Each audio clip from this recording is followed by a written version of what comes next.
Hello and welcome. This is your Week 3 report and Week 4 update. I am Zach, your host and commissioner, and let's get started with the Week 3 awards.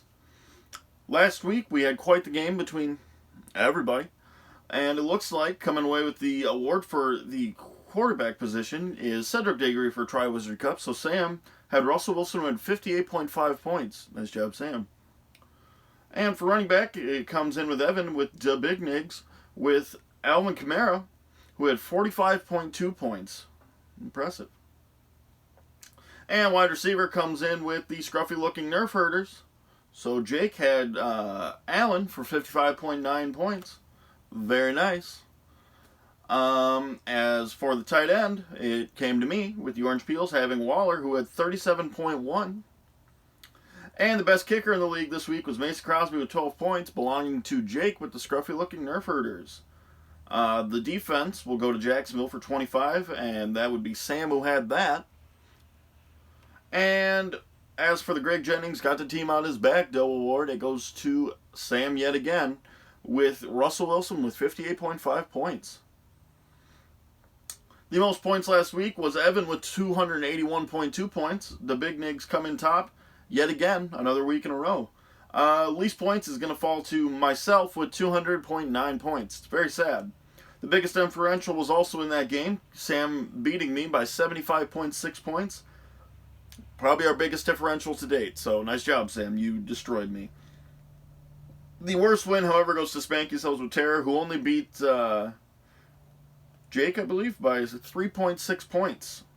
And the worst starter was me with the Tennessee defense, who only had 1 point. Very sad.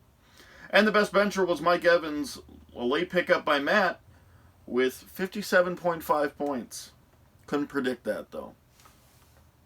When we come back, we'll be coming back with next week's update and look at how it's going.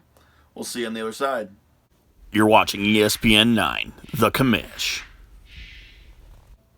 And welcome back. For Week 4, we're going to just start out going with the lineups and the matchups. It's going to start with Cedric Diggory for Tri-Wizard Tournament, Sam Hill versus V. Lombard, Garrett McKylan. Garrett's coming in at 1-2, and Sam's coming in at 2-1. So ultimately, somebody's going to leave here ahead, and someone's going to leave here not ahead. Right now, as the lineup stands, Sam is projected to win by 6 points, with 189.2 versus Garrett's 183.1. For quarterback position for Sam, he has Russell Wilson, followed by running backs being McCaffrey and Lindsey. Wide receivers, he has DeAndre Hopkins, Amari Cooper, and Cooper Kupp. And then for his tight end, he has Trey Burton. Flex position, Kerryon Jackson. Defense, Jags. And kicker is Butker. Sam's looking like he's going to have a pretty good week ahead of him. Russell Wilson's playing Arizona, so he might actually score some points on him. McCaffrey's been looking great all season, so there you go. Everyone else looks pretty solid. I don't know about Trey Burton, but tight end's a tight end. I think the Jags are going to probably give you some good points against Sam. Now, Garrett, however, has Lamar Jackson, who's been putting up great numbers, and he's playing against the Browns this week, so likely to keep that up. Todd Gurley, though he's had a rocky season, looks to do well against the Buccaneers. And then he also has Zeke, running back position, so that's looking good against New Orleans. We'll see how it goes. In his wide receivers, he has Tyler Lockett and Brandon Cooks, both pretty good. And for the other wide receiver, he has Valdez-Scantling from Green Bay, and it looks like he might actually get a decent pickup this week. Tight end, he has Evan Engram, top tight end in the league, so you can't go wrong there, followed by Stephon Diggs, the Bears D, and Zane Gonzalez. I don't really know to go from there, but they're all probably going to score you some points. The Bears are going up against Minnesota, who got, stopped by the Packers, so Bears might actually have a chance to do that. And up next, we have... I'm sorry. I'm also going to give that with ESPN to Sam, but just barely. Coming up next, we have DeBignigs versus Spanky's House of Terror. Evan is slated to get a whopping 203.9 points versus Matt's 187.5. And on Evan's roster, he has Daniel Jones at quarterback, followed by the running backs of Dalvin Cook and Alvin Kamara. both who have been performing excellently and will likely get him many points.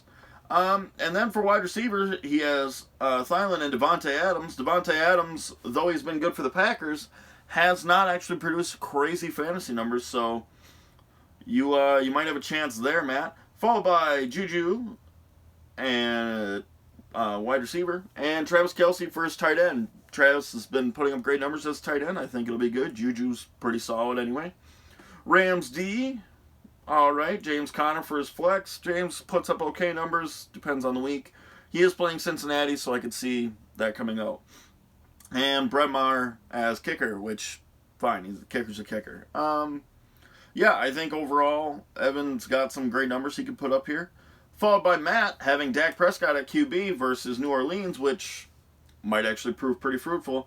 Devonta Freeman at running back, along with Austin Eckler, both putting up good numbers. Larry Fitzgerald and Mike Evans as running back. Now, Mike Evans had a phenomenal week last week. However, Mike Evans has not performed that well in the past, so we'll see how it goes. They are going up against Chargers, so he has a pretty good chance.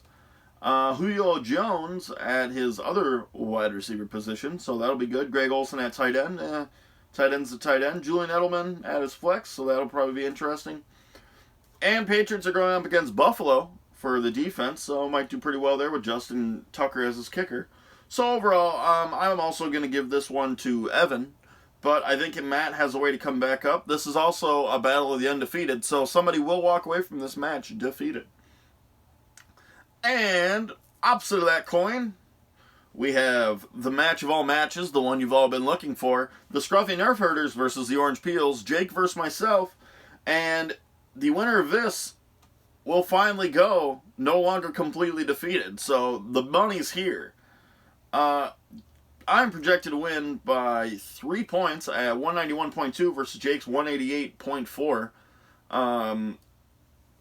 Jake has Aaron Rodgers in his QB slot, followed by Chubb and Ingram in the running back positions. He has Keenan Allen and Tyler Boyd at wide receiver, Terry McLaurin at his other wide receiver slot, Mark Andrews at his tight end, Aaron Jones for his running back, Chargers D, and Mason Crosby as kicker. Aaron Rodgers is a great quarterback. He does not produce fantasy numbers, and against the Eagles, he's going to really want to. So, as much as I don't want Aaron Rodgers to put up crazy numbers, I really want him to as a fan of the Packers. But I don't know if he's going to do it fantasy-wise for you, Jake. Chubb's been interesting. Same with Ingram. Keenan Allen and Tyler Boyd, pretty cool. We'll see how that goes. Aaron Jones, I just don't think is going to produce. But, hey, you never know. Chargers D's all right. And Mace Crosby's a pretty standard kicker, so you can always expect good results out of that. As for me, I currently have Tom Brady, Leonard Fournette, and David Johnson in my top 3 here. So Tom Brady's been Tom Brady, so that's looking good. They are playing against Buffalo. Hopefully Leonard Fournette will have another week like that last week, bring me some numbers. And David Johnson, though last week wasn't as good, hopefully this next week will be great. He is going up against Seattle. And then Odell's playing against Baltimore, so that'd be nice. I have Sammy Watkins at my other wide receiver slot, and then Kenny Golladay for my other one. So hopefully they can produce. I know Kenny is always hit or miss, but hey, hopefully he catches it. Darren Waller at tight end, and he's been doing good for me so far, so I hope that continues. Marlon Mack at my running back position. Hopefully he also produces. I also have Vikings for my defense, which up against Chicago might actually do some stuff here. And then Greg Zerline as my kicker. Yeah, so I don't know. I think I have a good chance. I think there's some interesting stuff here, but ultimately it could go either way with me and Jake. So watch out for that bruise be bruised, Matt. And that should be it for our show here. If you guys have any questions, comments, or you want to do an interview with here at ESPN 9, the commish, we gladly love to do it, and we support more trash talk by all of you. So please stay involved in the game, set your lineups, and get ready. We're going into another week of football, gentlemen.